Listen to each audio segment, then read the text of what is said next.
아이가 컵에 들어있는 우유를 엎었어. 내가 오늘 체력이 너무 안 되는 날 엎어진 우유를 보면 어떤 생각이 드는지 아니? 아, 저거 어떻게 치워? 아, 힘들어. 저 아이 나를 왜 이렇게 고통스럽게 하지? 나를 왜 이렇게 힘들게 하냔 말이야. 사실 이런 생각이 떠오를 수밖에 없어. 맞아. 그런데 내가 체력이 되잖아.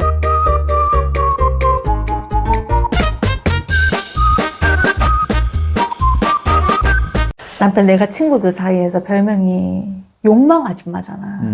그런데 얼마 전에 읽은 책에서 그렇더라.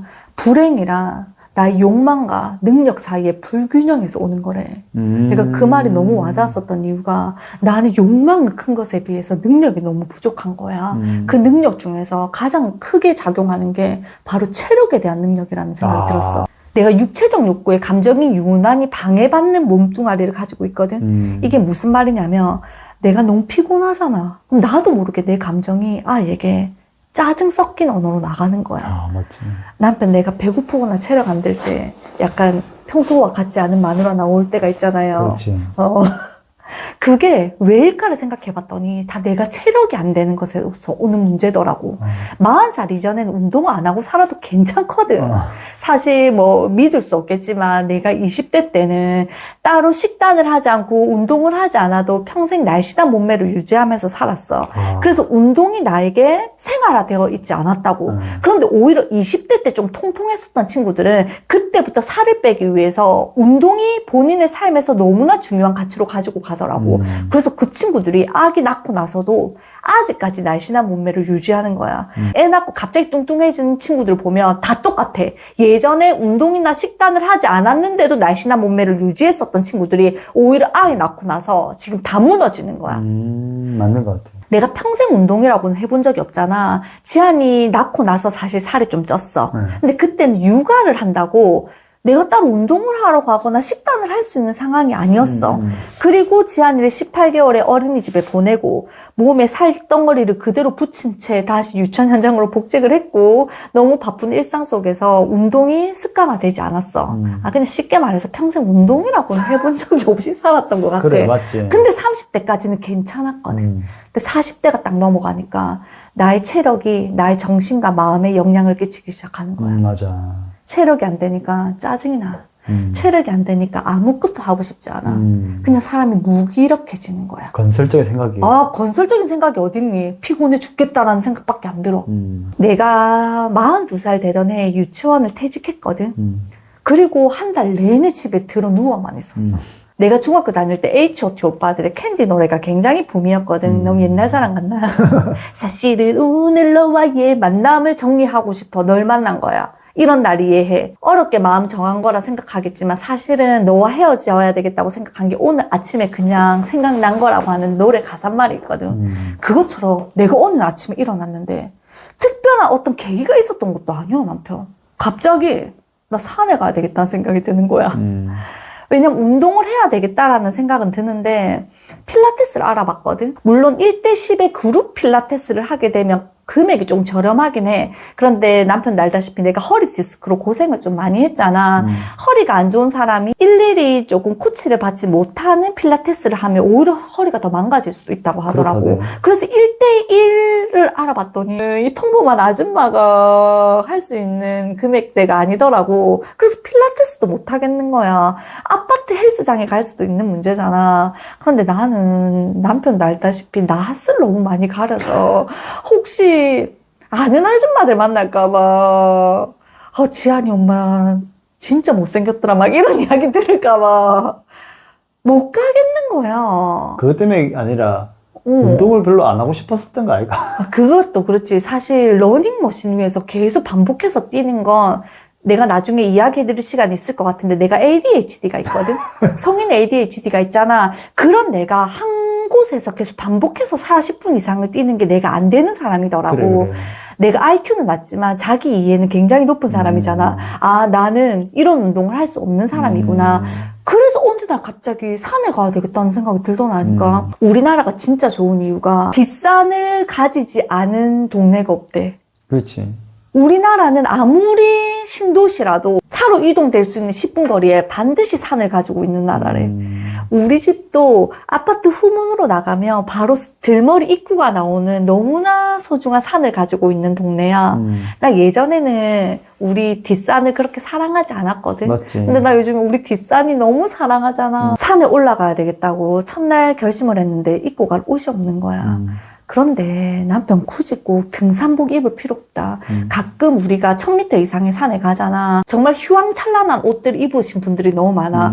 그 정도의 옷은 사실 히말라야 갈 때 입어야 되는 거야. 그런 기능성을. 그렇지. 그냥 뒷산에 1-2시간 정도 좀 등산 갈 때는 그냥 아무 티나 입어도 되거든. 내가 지금 입고 있는 것도 사실 등산 가기 전에 지금 영상을 찍고 있는 거잖아. 이거 남편 티란 말이야. 이게 굉장히 땀 흡수가 잘 되더라고요. 아무 티나 걸쳐 입고 등산화는 하나 신으시는 게 좋을 것 같긴 해. 등산화만 하나 챙겨 신고 뒷산에 올라가는 거야. 그런데 내가 첫날 나 혼자서 등산 가서 남편 나 몇 분 만에 돌아왔는지 알아? 몇 분 만에? 들머리 입구에서 돌아왔어. 왜냐면 평생 운동을 안 해본 아이가 이 정도의 오르막길로 20분 정도로 올라갔더니 이게 숨이 차서 사람이 살 수가 없는 거야. 맞지. 도저히 걸어 올라갈 수가 없어서 내가 들머리 입구에서 다시 돌아왔어. 그리고 난 3일 동안 근육통을 선물 받았다. 나 그때 죽는다 했잖아. 남편, 난 너무 힘들다. 밥을 못 하겠더라니까 너무 힘들어서. 맞아.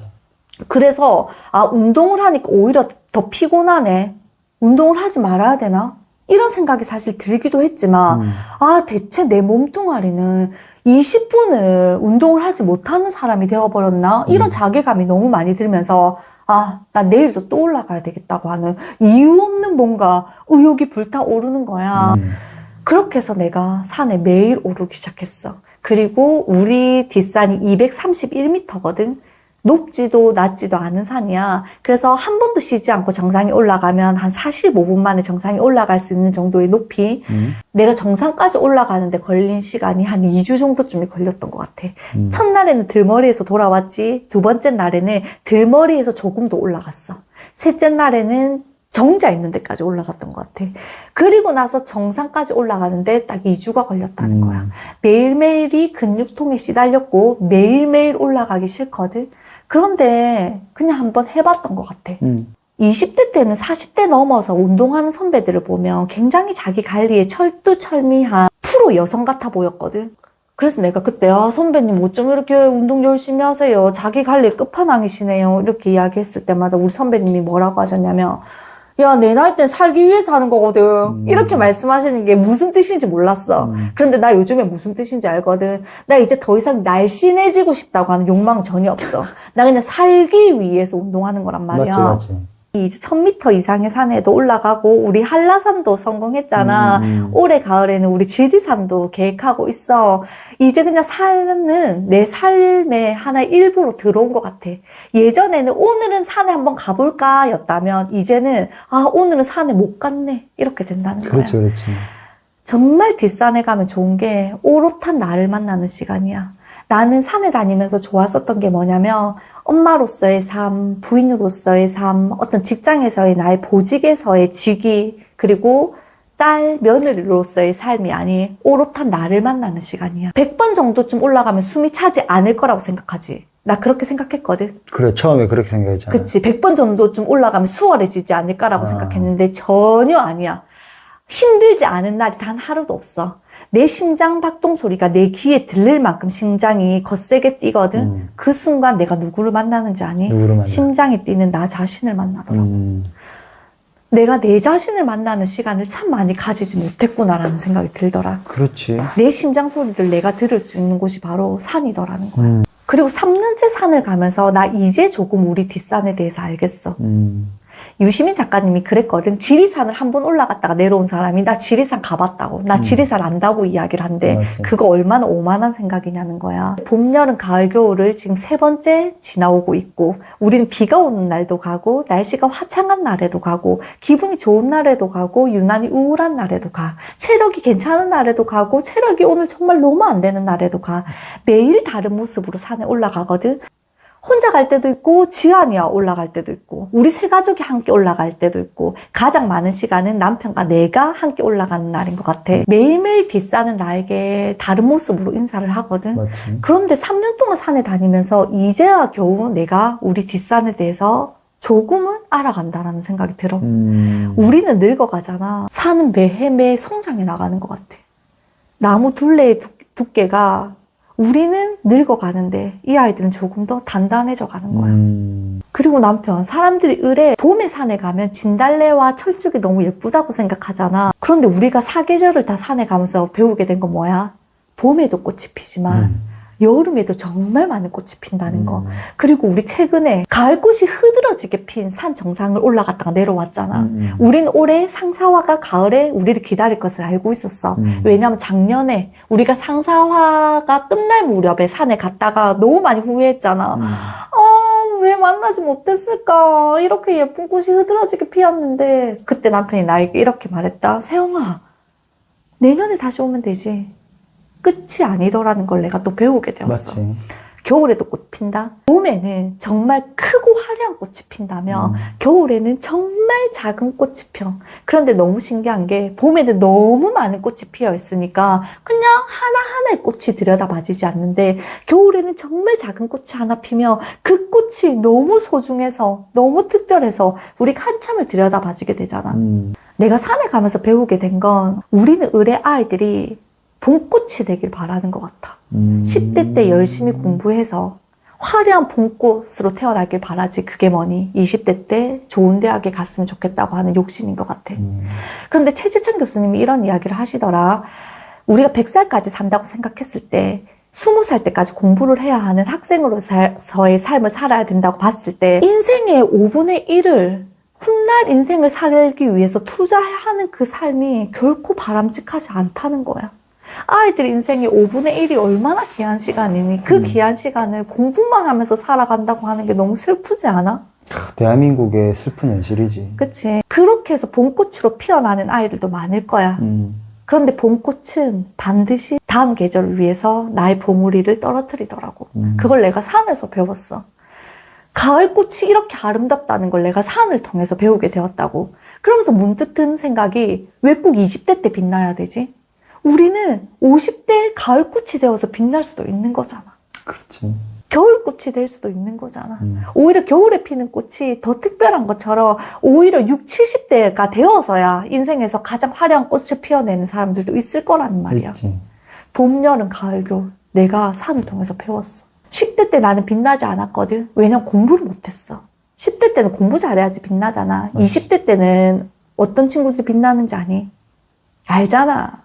예쁜 애들이 빛나잖아. 그래서 나는 빛났던 적이 없어, 남편. 그런데 요즘 내 친구들이 그런 이야기 하거든.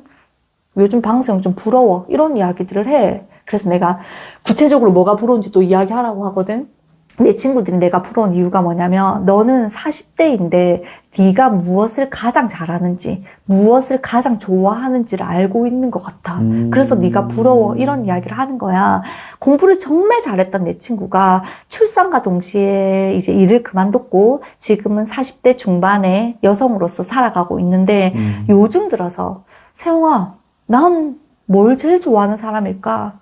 난 내가 뭘 제일 잘할 수 있는지 잘 모르겠어. 그래서 난 지금에서야 나를 찾아가는 것 같아. 이런 이야기를 하더라고. 그 말이 굉장히 와닿았거든. 그런데 나는 내가 무엇을 가장 잘하고 무엇을 가장 좋아하는지 알고 있어. 그래. 나는 40대 때 피어난 꽃이구나. 그래서 가을에 피어있는 꽃을 보면서 걔나 위로를 좀 참 많이 받았던 것 같아. 사실 매일 산에 가는 이유가 또 있어. 뭔데? 나는 보이지 않는 미립자 에너지를 믿는 사람이거든.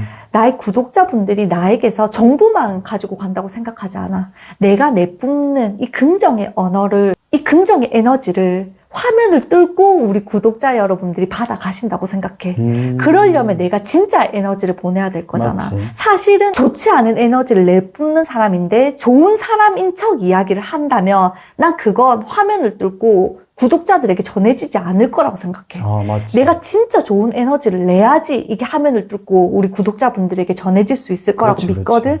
그래서 내가 진짜 좋은 에너지를 많이 가지고 와야 된다고 생각해. 그래서 나는 산에 가. 맞아. 영상을 찍기 전날에는 무조건 산에 가. 음. 에너지를 공부하는 사람으로서 우리 구독자 여러분들에게 산에 가서 누려야 되는 것들에 대해서 몇 개 팁을 드리고 싶어. 아, 그냥 바람 부네. 이렇게 하면 바람 에너지가 나에게 안 와. 풍욕이라고 이야기하잖아. 눈을 감고 이 바람을 오롯하게 느껴야지 이 바람 에너지가 나에게 와. 그래야지 내가 그 에너지를 내 것으로 만들 수 있다고. 아, 햇살 너무 더워. 이렇게 하면 햇살에 저 좋은 에너지가 나에게 오지 않는다고. 햇살의 에너지를 기꺼이 느껴야 돼. 몇 분 정도? 1분에서 2분을 반드시 느껴야 된다는 거야. 산은 누리는 자의 것이라고 했어. 그래서 남편과 나는 정말 산을 누리는 사람들이잖아. 그렇지. 지난주에 남편이 나에게 이렇게 얘기했다. 세영아, 비 오는데 우리 산에 갈래? 그래서 내가 비 오는 날 산에 가면 너무 좋을 것 같아. 그래서 남편이 비 옷 챙길까? 하는데 내가 뭐라고 했어? 그냥 비 맞자. 이래서 우리 둘이 비 오는 날 산에 갔어. 물론 비 오는 날 1000m 이상 산 이런 데 가면 안 된다. 우리 지금 3년째 다니고 있어서 너무 익숙한 우리 집 뒷산을 가겠다는 이야기야. 우리 빗소리 듣는데 너무 초조하잖아. 억수처럼 내리는 날의 비, 보슬보슬 내리는 날의 비, 다 다르잖아. 단단한 나뭇잎 위에 떨어지는 빗방울과 이렇게 호박잎처럼 얇은 나뭇잎 위에 떨어지는 빗소리가 다 다르다는 건 자연에서 들여다본 사람만이 알 수 있는 가치야. 그렇지. 아이들을 데리고 숲에 가는 것도 굉장히 좋거든. 남편, 우리는 정과 점이 연결된 선 안에서 살아간다라는 이야기를 해. 그게 무슨 말이냐면 학교라고 하는 교육기관, 집도 그렇고 학원도 그렇고 정과 점이 만나서 선이 있는 이 정해진 틀 안의 공간 속에서 우리는 살아간다고. 그런데 자연에 가면 정과 선이 있니? 정과 선이 없는 공간 안에서 우리가 사고할 수 있다고. 이건 뭐냐면 공간 속에서 생각한다는 건 편협된 사고를 할 수밖에 없어. 왜냐하면 이 정해진 공간 안에서만 내가 생각을 해야 되기 때문에 내 생각은 아집 속에 들어갈 수밖에 없고 편협된 사고 속에 갇힐 수밖에 없다는 거야. 그런데 자연 속에 가잖아. 선과 선이 없어. 없지. 그런 공간 속에서 아이들은 창의성이 발현되는 거야. 간대함이 펼쳐지는 거야. 너그러움을 배우는 거야. 나 자신을 만나는 거야. 맞아. 사회 속에서 정해져 있는 나 자신이 아닌 정말 오롯한 내 자신을 만나게 되는 거야. 산은 나를 참 성숙시키고 사려 깊은 사람으로 만들어줬어. 내가 산에 다니고 나서 남편 조금 더 괜찮은 부인이 되지 않았어? 훨씬 마음도 넓어졌고 여유로워졌고 긍정적이게 된 것 같다. 근데 그건 남편도 마찬가지다. 그건 나도 마찬가지야. 우리는 내 아이의 키를 키우기 위해서 부단한 노력을 하거든. 영양제도 사 먹이고 5대 영양소가 골고루 들어가 있는 식사도 잘 챙겨.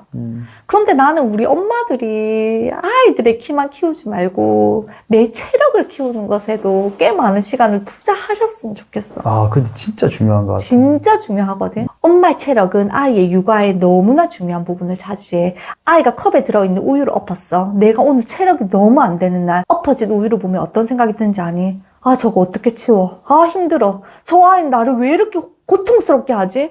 나를 왜 이렇게 힘들게 하냔 말이야. 사실 이런 생각이 떠오를 수밖에 없어. 맞아. 그런데 내가 체력이 되잖아. 쏟아진 우유를 보고 긍정적인 언어를 내뱉는다. 아, 엄마가 도와줄게. 함께 정리해보자. 내가 이런 말이 나오더라니까. 며칠 전에 법륜스님의 책을 읽었는데 습관이 오롯한 내가 되기 위해서는 1000일의 시간이 걸린대. 3년 가까운 시간이 걸린다는 거야. 내가 그 글이 유난히 와닿았던 이유가 내가 3년 동안 산에 다니니까 이제 산이 나에게 습관이 되었어. 내 삶이 되었거든. 그리고 나니까 체력이 올라. 매일마다 힘이 솟구치지는 않거든. 그런데 체력이 올랐다라는 말이 뭐냐면 예전에는 체력이 안 되면 하루 종일 누워 있었어. 그러면서 무기력해지고 건설적인 생각을 할 수 없었고 긍정적인 언어가 아이에게 내비쳐지지 않았고 내 표정이 그걸 드러내기도 했어. 맞아. 그런데 요즘에는 체력이 안 되면 무슨 생각이 드냐면 산에 다녀와야 되겠다는 생각이 들어. 왜냐면 산에 가서 운동을 하잖아. 다시 에너지가 빡 차올라. 맞아. 이거 정말이야.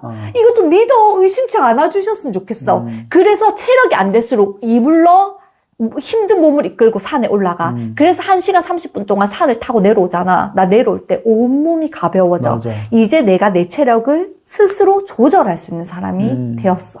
내 신체가 집이라고 하는 좁은 공간에 계속 있으면 내 마음도 좁아지거든. 근데 내가 산에 가잖아, 자연 속에 가잖아, 그 넓은 공간에 가면 내 마음도 넓어져. 내가 가장 추천하고 싶은 건 엄마로서의 성장도 함께 이끌어 나갈 수 있는 건 가까운 뒷산에 혼자 한번 가보는 거. 혼자 또는 나의 소중한 배우자와 함께 가보는 거.